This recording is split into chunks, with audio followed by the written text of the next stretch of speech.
Izzy Stein. I have to say it like that. Yeah. Izzy Stein. Singer, songwriter. Oh my God. I mean, look at her. First of all, I connected with her via Soho House. Shout out to the Soho House. Okay, we connected there. I came to see her perform. Amazing. How could anybody not treat this woman the way that, I mean, so let me hear it. What happened? What's going on? Talk to me, girl. Well, so I had a relationship a few years ago where the communication was just extremely unclear.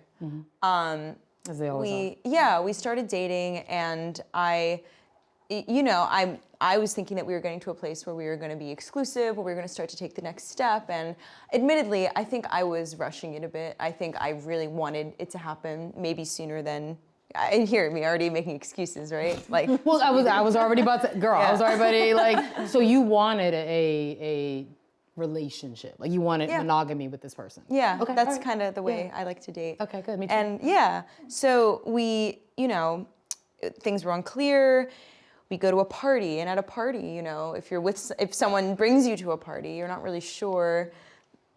There's other people there, so you're not sure if like it's okay to talk to other people, especially other guys. And I just didn't know what the status of our relationship was. Did he know you were at the party? Yeah, we went. So he he saw invited you. me. He brought me to the party, but I still didn't know. Right, how to maneuver in that. Yeah, what our status. How did he treat was. you at the party? I mean, he was very kind. He was very chivalrous. Like he wasn't, Good. being Okay. cold, but it Sure. was still like, why? If you're being kind, if you appeared to like me, why is it such a problem to just say we're dating, or we're exclusive, or we're not, and I'm just messing around with you, but just the clarity wasn't there.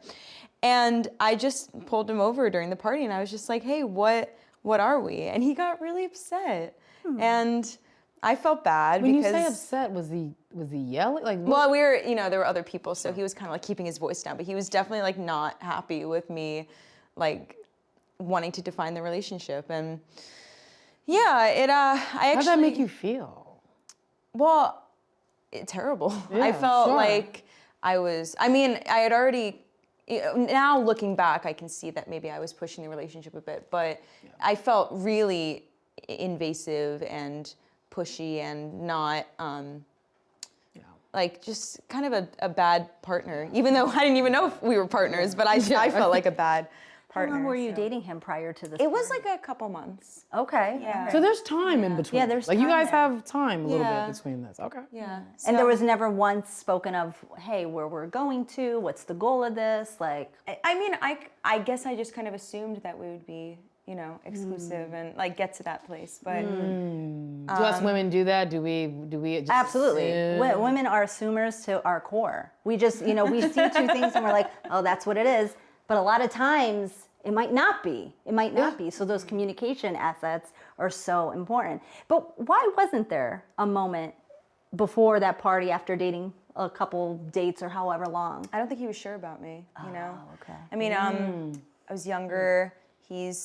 There's like an age gap between us, and I think he was kind of waiting to see if there would be some, I guess, certainty on his, like in his, from his perspective about me. But it's like, I feel like you kind of know, like, I think you do. yeah, especially after a few dates, after a month, you kind of know if you want to keep going with this person or if it's not.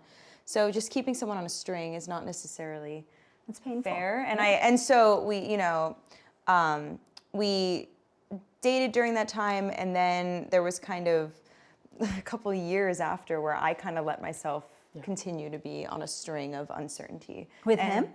Yeah. Oh, wow. How many years was it with him?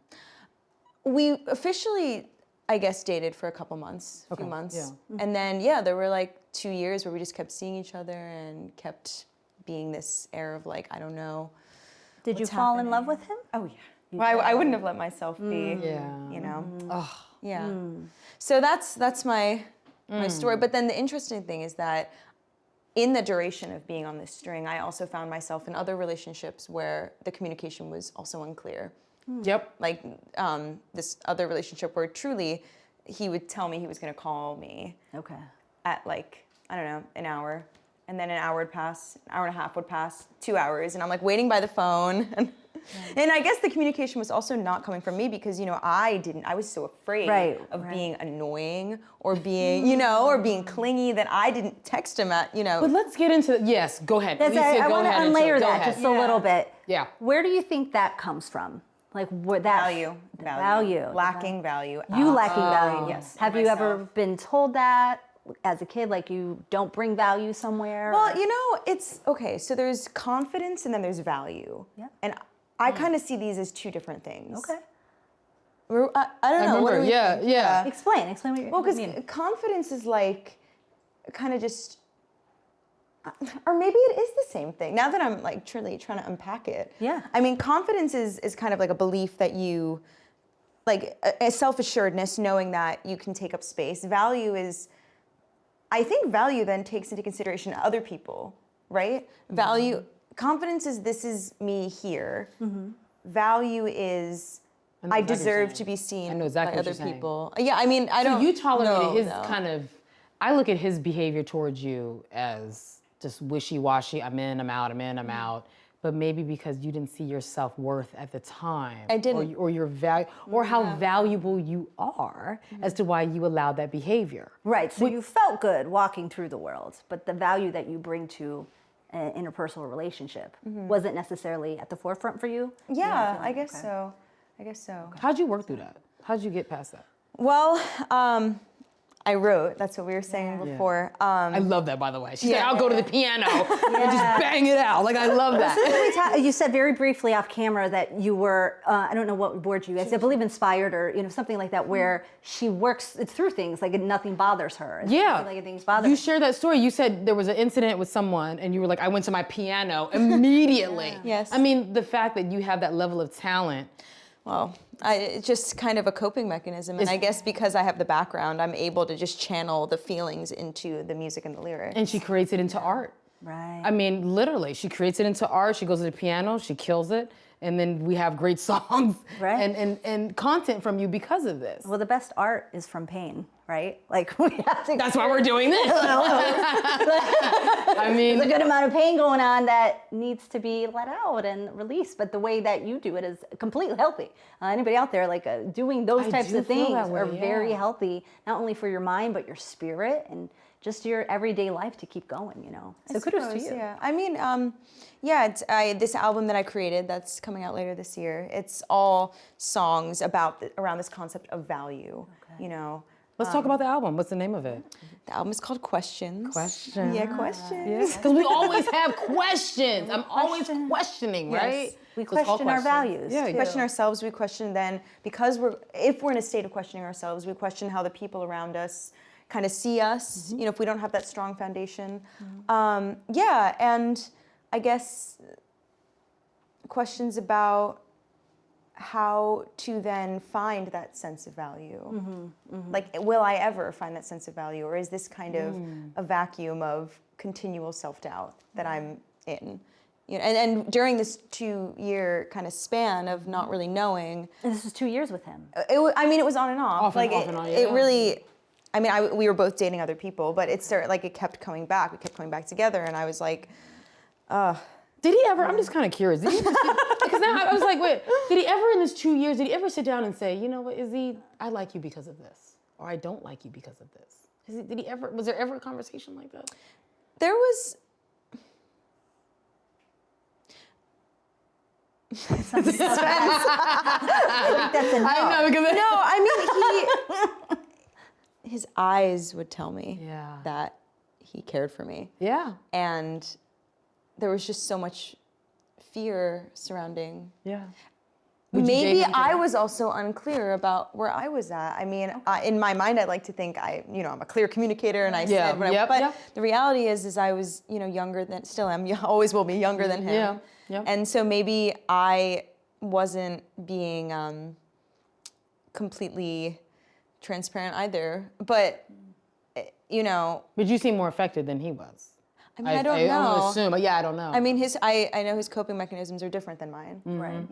So Would you date him at this moment again? I don't think so. Good. Okay. Are you dating someone now? I am. And he's, yeah, go No, ahead. I just want to stop you just right there before you tell. I want She to hear smiled. about I it. love the Yeah, smile, the right? smile was the Yeah, great. yeah. But what I do want to know is, from that past experience, the person you're dating now, are there ways that you maneuver differently right away from that experience that you had? From the beginning, from the first date, I felt completely valued, and he is such a clear communicator. He's an over communicator. Like we talk about everything, and yeah, he was very clear about when he wanted us to be exclusive. Sure. Like said it, and I had never actually been in a relationship where I felt so loved, seen, and valued. And it's, I mean, the difference in how it makes me see myself. And I was fighting it for a really long time because I've been dating him now at this point for like 8 months. Yeah, good. And Good. for the first like, I don't know, 6 months, like I didn't believe that I was deserving of this treatment. I kind of like, he would be kind to me and I would kind of push it away. But why did you think you weren't deserving? I'm just kind of curious. I think one, because of basically all the experiences I had before then, I didn't feel that way. So I thought that I kind of maybe got conditioned to thinking that part of being in a relationship is not, but it goes deeper. It has to go does, deeper than yeah. that because it's really. You will always hear me say that goes deeper. It goes deeper. It's always going to go deeper, right? Yeah, It's levels. there's levels to that, right? And there's levels to why we are the way we are and why we walk through life the way we walk through. Yeah. I feel like I'm saying this every episode. Yeah, We yeah. all have triggers. Yeah. We do. And they stem from somewhere. But this is the common, so you are opening up literally, okay, Yeah. right? So you're opening up the point of everyone has triggers, there's always issues, but doesn't that say that we're not putting in the work? Absolutely. All those triggers? Absolutely. But why are we not doing that? Well, why I are guess it's not also doing that self-accountability part, right? It hurts to admit when you're wrong. It hurts to admit when you don't got something right? Who does it? Who So wants ego to is admit? part of that then. Ego is a huge part of it. Right. And when you let that go, and I always say, focus on the type of relationship you want. What type of partner would you want to support you in a relationship down the line? Not just for a date or two. That's not life. You know what I mean? Those first, Yeah, you're right. It's not. it's not. Those first couple dates, it's not. Let's be honest. Might be good looking, get a little, scratch my itch, you know what I'm saying? Yeah, yeah. But other than that, okay, where's this going? Can you see yourself with this person? Are they going to support you in the ways that you need, and vice versa? A relationship takes two people. Yes. Not just this, it's two people working at the same goals at the same time. Yes. And getting it down. So what should I'm just kind of curious, what should she have done? Even if maybe she's not at fault at all, but in her situation, how could she have maybe maneuvered differently to not waste really the 2 years? I don't know if it's a waste for you or maybe it's a learning Well, I have this lesson. album, so I don't think Yeah, maybe it's not a waste. She's another created value art now. from it. No, I think it definitely. I think maybe could have been shorter, and maybe I don't. I think know. the first thing would have been you showing up knowing your worth. Yes. Because you were worth everything good. are. As we all are. We're worth everything good. We all deserve every single happiness in this life, okay? And there are just some things that we all got to work on. But if you don't show up showing your worth, how are they going to know it? Yeah. They won't. I recently went to kind of a similar talk. It was a group of people, and the woman, I think she wrote a book, and she coins in her book, in order to attract the one, you have to become the one first. Become the one and then attract the one. I thought that was brilliant. And I was It like, is wow. brilliant. You have to be your number one. Yeah. If you're not your number one. Number one and one. That's Yeah, you have to be your number one, right? In order to get your number two, you got to be the number one, right? And he's got to be the that. number one, and you got to be your number two. You know what I'm saying? When you say you have to be your number one, does that mean as in like, I am priority, I have self-love, self-worth, I will look out for myself first before? Is that what you're saying? Those components, self-care, right? Self-care, Showing yeah. up for yourself. So what does self-care mean? It just doesn't mean like, okay, I read a book, Get I your know, hair done. I figure it out, I get my nails done, it feels good. Yeah. Yeah, those things are good. Yeah. But are you doing the work like, was there That pain shadow back internal there? work. Is there pain back there that if you get in an argument with your person, that you're gonna take it out on them and all your problems is their problems? Because it's not.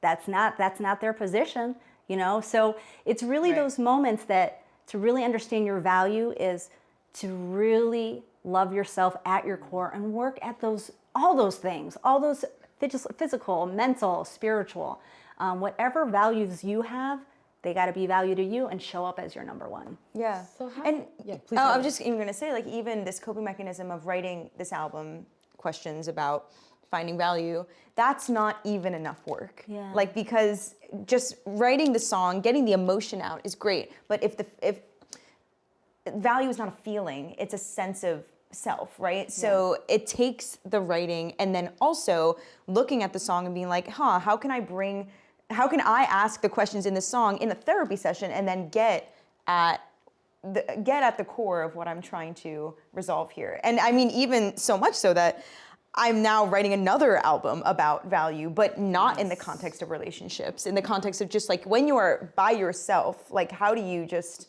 become this number one, you know? Well, and it's putting all those things into practice, okay? Yeah. Waking up in the morning, telling yourself that you love you and you are valued right now, no matter who comes into your life. Right. Why aren't you valued? We all worth something. You know But how do you keep that? I'm curious because I struggle with this too, right? How do you keep that energy when you meet people, the man that kind of pretty much strung you along for two years off and on, right? But I let myself be But strung along too. you let yourself, right? Because then that's what we're discussing. But how do I come back and say, how can I be positive and get out of this when someone keeps saying to me or gaslighting me, I'm not the problem, it's you because you're not loving me right, or whatever it is, or you're too this or you're too that. How do I take that and say, no, I am worth this? Like, how do I move past that? How do you believe yourself? How do you believe in my, how do I say, no, Michelle is actually awesome and I don't need to be with you. Right. But how do I know that? Right. What kind of work do I need to put in for that? Because if two people come together that have that thought process, they're never gonna be healthy. Right, absolutely. They're just gonna be like, you're fucked up, we're gonna go back and forth, right? Right. So how do we move past that? Well, the reality, let's be honest, all of us are fucked up. Yeah. Right? So like at some point in our life, we get a little bit fucked up, maybe some more than others. Well, let me drink to that, child, because yes, there is a moment where we get fucked up. We're all just fucked up. It happens. Yeah. Yeah. And in order to work through the fuck up is we got to show up for ourselves. We got to continuously show up for ourselves. Right. And I know it's easier said than done, right? Like it's cliche. Like, well, you have to be able to sit with your emotions too, right? So a part of value is like, okay, say to yourself, I'm angry right now. Just because you're angry doesn't mean you got to go punch somebody. Just because you're angry doesn't mean you got to go shout at somebody. I'm just angry. Be angry. You deserve to be angry. Be in those emotions. Yeah. It's fine. So be okay being in those unsettling emotions because the reality is that's life.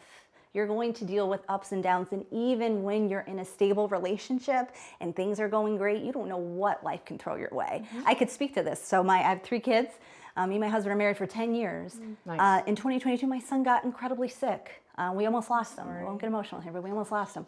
And it was one of those moments where me and my husband's relationship was tested because we were dealing with so much, so much, right? Trauma, and trying to just save my baby. Was there any lack of love there, or was it still strong? It was strong, but it's hectic because you need to maneuver your family too. And it's in those moments you have to realize you need people that are going to have your back, just like in a friendship, just like in any type of dynamic relationship, even a work friendship, right? I always say like, it's like praying for the perfect job, but not a good work atmosphere. Yes. Right? So you can pray for the perfect man or envision, manifest, whatever, however you want to, your version of it is. You can put whatever you want out there.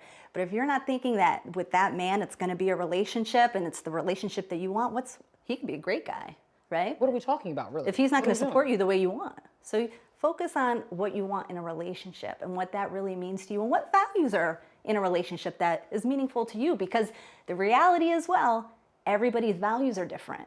So you can meet a great person, have great conversation. If your values are off, then what are we talking about? What are we doing? your goals are not the same. What are we doing? Your goals are not the same. It's like, just not going to work. And maybe that sound like like he just wasn't on board with what you wanted from him. I think that's probably what it comes down to. We saw each other as kind of we had false perceptions of the other person. But I think like in response to what you just said, the other thing is though, like even if you find the perfect partner, like in my relationship right now, I'm so happy and he's so caring. Good. But there is no amount of him caring for me that can replace the care that I need to have for myself. Absolutely. Like in my most difficult moments, if he's loving to me, it takes me being a little bit loving to myself that'll actually make me feel better. You know, like he can be caring, but he can't do that work for me. Right. And that's You have to love challenging. yourself. Yes. Yeah. You know what? That's a statement that people say, like, don't look for happiness. You have to be happy first. This man or woman or whoever is not going to make you happy. You have to be happy internally, and then you accept whatever they give you going forward. So I love this. I love that your album is coming out. I'm can't so wait. excited. It's my first original album. This is your first original album. So let's toast to the first original album, okay? And it's questions, right? Questions. Izze Stein, I love it. Singer, songwriter, New York City. The finest. Thank you so much for coming. Thank you for having me. I adore you. Great to talk to you as Adore well. the conversation. We look forward to hearing it. Yay, cheers. Cheers. Fantastic.